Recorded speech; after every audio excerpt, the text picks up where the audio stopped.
4 مسلک بنائے ہیں نا. ظالم دیکھیے کتنا ظلم کرتے ہیں. کہتے ہیں 4 مسلک چاروں پر حق. کس کا؟ امام ابو حنیفہ کا، امام شافعی کا، امام مالک کا، احمد ابن حنبل کا. 4 مسالک ہیں، چاروں پر حق. محمد الرسول اللہ کا مسلک کہاں گیا؟ صفحہ ہستی سے مٹا دی. وہ شروع سے تھا، اس وقت سے تھا جب جبریل اقرأ بسم ربک الذی خلق لے کر اترا تھا. یہ اس مسلک کی بنیاد تھی، یہ پہلی آیت تھی، اور اس کا اختتام احکام کے لحاظ سے اس آیت نے کر دیا. الیوم اکملت لکم دینکم واتممت علیکم نعمتی ورضیت لکم الاسلام دینا. یہ دین محمدی تھا جو حنفیت سے پہلے تھا، شافیت سے پہلے تھا، مالکیت سے پہلے تھا، حنبلیت سے پہلے تھا، جس پر چلنے کی وجہ سے آسمان سے اللہ کے نبی کو یہ پیغام ملا: ابو بکر فی الجنہ، عمر فی الجنہ، عثمان فی الجنہ، علی فی الجنہ، طلحہ فی الجنہ، زبیر فی الجنہ، سعید فی الجنہ، سعد فی الجنہ. عبد الرحمن ابن عوف اور ابو عبیدہ بن جراح کے بارے میں ارشاد ہوا یہ بھی جنتی. وہ مسلک تھا یا نہیں جو نبی کے زمانے؟ اچھا، نبی کے زمانے میں صحابہ حنفی تھے، نقشبندی تھے، قادری اور چشتی تھے؟ بولیے نا. سہروردی تھے، رضوی تھے؟ نہیں. کون تھے؟ محمدی علیہ الصلاۃ والسلام. حضرت معاویہ رضی اللہ تعالیٰ عنہ حضرت عبداللہ ابن عباس سے سوال کرتے ہیں، علوی ہو یا عثمانی ہو. علوی ایک نسبت تھی حضرت علی کی طرف کہ جو حضرت علی سے محبت کرنے والے ہیں وہ حضرت علی کی طرف منسوب ہو کر علوی کہلواتے، اور جو حضرت عثمان سے محبت کرنے والے ہیں وہ عثمانی کہلواتے. الیکشن ہوا تھا حضرت علی اور حضرت عثمان رضی اللہ تعالی عنہما کے درمیان. بعض لوگوں نے جو حضرت علی سے محبت کرتے تھے حضرت علی کو ووٹ دیے، اور اکثریت نے حضرت عثمان کو ووٹ دیے، کیونکہ یہ اکثریت حضرت عثمان سے محبت کرتی تھی اور سمجھتی تھی کہ خلیفہ برحق حضرت عمر کے بعد جن کو خلافت ملنی چاہیے وہ یہی ہیں حضرت عثمان. اسی نسبت سے بعض علوی بن گئے، بعض عثمانی بن گئے. حضرت معاویہ پوچھتے ہیں عبداللہ ابن عباس سے، نبی کے چچا کے بیٹے سے، علوی ہو یا عثمانی؟ فرمانے لگے معاویہ نہ میں علوی ہوں نہ میں عثمانی ہوں، میں کیا ہوں؟ میں محمدی ہوں، محمد صلی اللہ علیہ وسلم کو ماننے والا. یہ مسلک موجود تھا یا نہیں؟ بولیے، یہ مسلک موجود تھا یا نہیں؟ جس مسلک پر چلنے والے نے حضرت عمر کے فتوے کو رد کر دیا تھا. کیا کہا؟ ابو کا یمنا و انت تتمتع، تیرا باپ تو حج تمتع سے منع کرتا تھا اور تم حج تمتع کرتے ہو. کیا کہا تھا عبداللہ ابن عمر نے؟ بخاری کی روایت ہے، امر ابی یتبع امر رسول اللہ صلی اللہ علیہ وسلم.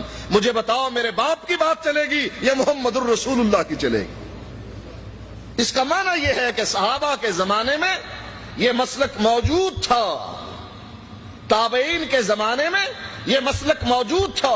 جب حضرت عبداللہ ابن عباس ایک مسئلہ بیان کرتے ہیں، جواب میں کہنے والا کہتا ہے ابو بکر نے یوں فرمایا، عمر نے یوں فرمایا، تو عبداللہ ابن عباس فرماتے ہیں مجھے ڈر ہے کہ کہیں یہ کہنے پر کہ میں نبی کی حدیث پیش کرتا ہوں اور تم ابو بکر اور عمر کا قول پیش کرتے ہو، مجھے ڈر ہے کہ یہ کہنے کی وجہ سے تم پر آسمان سے پتھروں کی بارش نازل نہ ہو. صحابہ تابعین کے زمانے میں یہ مسلک موجود تھا جس کا نام محمدی مسلک تھا. مٹا دیا نا. کہا 4 ہیں، چاروں برحق. 5واں کہاں گیا؟ محمدی مسلک.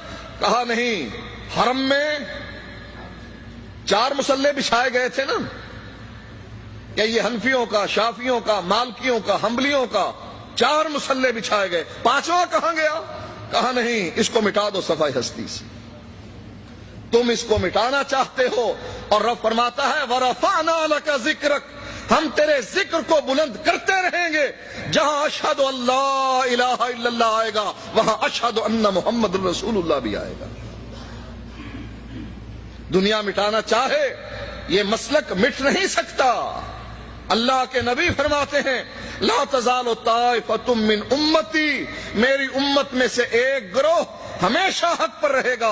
نبی کے زمانے میں بھی، صحابہ اور تابعین کے زمانے میں بھی، تبع تابعین کے زمانے میں بھی، ائمہ دین مفسرین محدثین کے زمانے میں بھی ایک گروہ ہمیشہ حق پر رہے گا۔ یہ حدیث ہے جس پر محدثین فرماتے ہیں، امام بخاری فرماتے ہیں، یزید ابن ہارون فرماتے ہیں، علی ابن مدینی فرماتے ہیں، دیگر محدثین جس کے اقوال کو خطیب بغدادی نے فضائل اہل حدیث کے نام پر جمع کیا ہے، کیا فرماتے ہیں کہ اس سے مراد، بلکہ احمد ابن حنبل نے فرمایا اگر اس سے مراد اہل حدیث نہیں تو مجھے کوئی علم نہیں کہ اس سے کون مراد ہے۔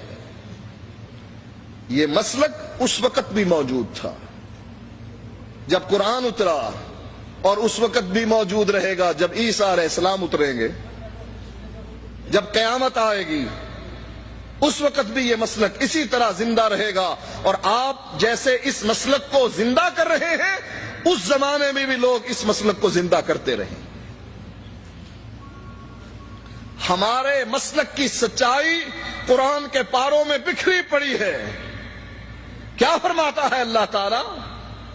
وَمَا أَرْسَلْنَا مِن رَّسُولٍ إِلَّا لِيُطَاعَ بِإِذْنِ اللَّهِ، میں انبیاء کی جماعت کو بھیجتا ہی اسی لیے ہوں کہ اس کی اتباع کی جائے۔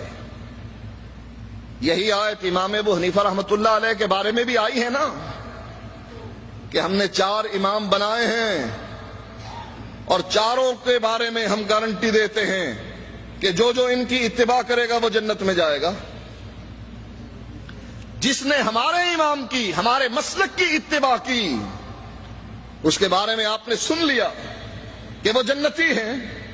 کن کے بارے میں فرمایا؟ رضی اللہ عنہم ورضوا عنہ۔ یہ کس کے بارے میں فرمایا؟